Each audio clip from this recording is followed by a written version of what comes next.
শুভ সকাল, good morning, সুপ্রভাত সবাইকে অনেক অনেক শুভেচ্ছা। তো আজকে শুরু করছি সুষমা মল্লিক ব্লগে। আজকে এখান থেকে শুরু করছি। দেখতেই পাচ্ছ আজকের ব্লগটা কিন্তু হবে একটা রান্না নিয়ে।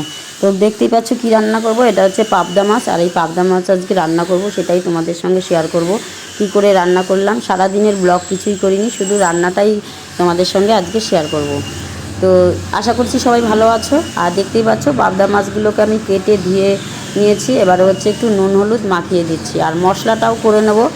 আর অনেক দিন পর পাবদা মাছটা নিয়ে এসছে তো বাড়িতে, তাই তোমাদের সঙ্গে একটু শেয়ার করলাম। তো ওদিকে শিলনোড়ায় দেখতেই পেয়েছো মশলা করার জন্য লঙ্কা, আদা এইগুলো নিয়ে নিয়েছি। এটার মধ্যে কিন্তু আমি কোনো পেঁয়াজ রসুন এগুলো কিচ্ছু ব্যবহার করব না। তো পাবদা মাছগুলোকে একটু হালকা কিন্তু ভেজে নেব, খুব মুচমোচা করে ভাজবো না, হালকা হালকা করে ভেজে নেব। কারণ বেশি ভাজলে মাছটা কোনো স্বাদ লাগে না কিন্তু। এর জন্য দেখো এই যে মাছগুলোকে আমি ভেজে নিয়েছি। আর ভাজাটাও দেখো খুব কিন্তু কড়া হয়নি, একটু হালকা করেই ভাজা হয়েছে। আর এদিকে মশলাগুলোও কিন্তু আমি পেস্ট করেছি, আদা, জিরা, লঙ্কা এইগুলোই, আর কিন্তু কোনো মশলা নেই।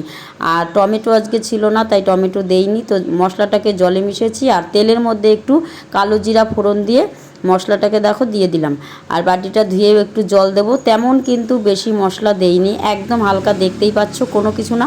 আদা বাটা, জিরে বাটা আর লঙ্কা বাটা, আর কিছুই না। আর হচ্ছে গিয়ে পরিমাণ মতো নুন, স্বাদ মতন আর কি।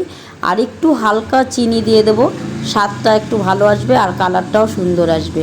আর মশলাটাকে কিন্তু একটু ভালো করে কষিয়ে নিয়েছি। কষিয়ে নেওয়ার পরও হালকা জল দিলাম। আর খুব বেশি ঝোলও করব না, আর একদম শুকনোও করব না, মোটামুটি মিডিয়াম করব। আর দেখতেই পাচ্ছ আমি একদম অল্প ঝোল দিয়েছি। আর এর সঙ্গে আজকে আরও একটা রেসিপি করেছি, তো সেই রেসিপি তোমাদের সঙ্গে শেয়ার করবো না, শুধু দেখাবো। আর আমার ঝোলটা বেশ সুন্দর টকবগিয়ে ফুটে ওঠার পরেই কিন্তু মাছগুলোকে ছেড়ে দিয়েছিলাম। আর এই রান্নাটা না করতে বেশি টাইম লাগে না, একদম অল্প টাইমের মধ্যে কিন্তু খেতে একদম অসাধারণ। মানে খুবই, এই মাছের ঝোলটা হলে পরে কেউ কিন্তু বলবে না যে আমাকে অন্য কিছু দাও। তো এই শুধু একটু পাবদা মাছের ঝোল দিয়েই কিন্তু ভাত খাওয়া হয়ে যায়। আর কি বলবো, মাছের ঝোলটা কিন্তু খেতেও অসাধারণ হয়েছিল। লাস্টে একটুখানি আমি সরষা বেটে দিয়েছিলাম। আর এটা বাড়িতে পোস্ত থাকলে তোমরা কিন্তু পোস্ত বাটা দিয়েও করতে পারো একটুখানি। আর একটু সেন্ট হওয়ার জন্য একটু গরম মশলার গুঁড়ো দিয়েছি। দেখো আমার কিন্তু ঝোলটা খুব একটা বেশি হয়নি, আর একদম কিন্তু শুকনোও না। তো মোটামুটি বুঝতে পারছো। আর এর সঙ্গে যেটা রান্না করেছি সেটা দেখো কচুরলতি, এটাকে তেলে ভেজে একদম একটু লঙ্কা বাটা দিয়েছিলাম একদম মাখা মাখা শুকনো করে। আর দেখো আমার পাবদা মাছের ঝোল কমপ্লিট। আর কেমন লাগলো, ভালো লাগলে অবশ্যই লাইক করো, শেয়ার করো, কমেন্টস করো। আর হচ্ছে গাছ থেকে পেঁপে কেটেছিলাম, সেটাই দেখালাম। তো আজকে এখানেই সমাপ্ত করছি। সবাই ভালো থাকবে।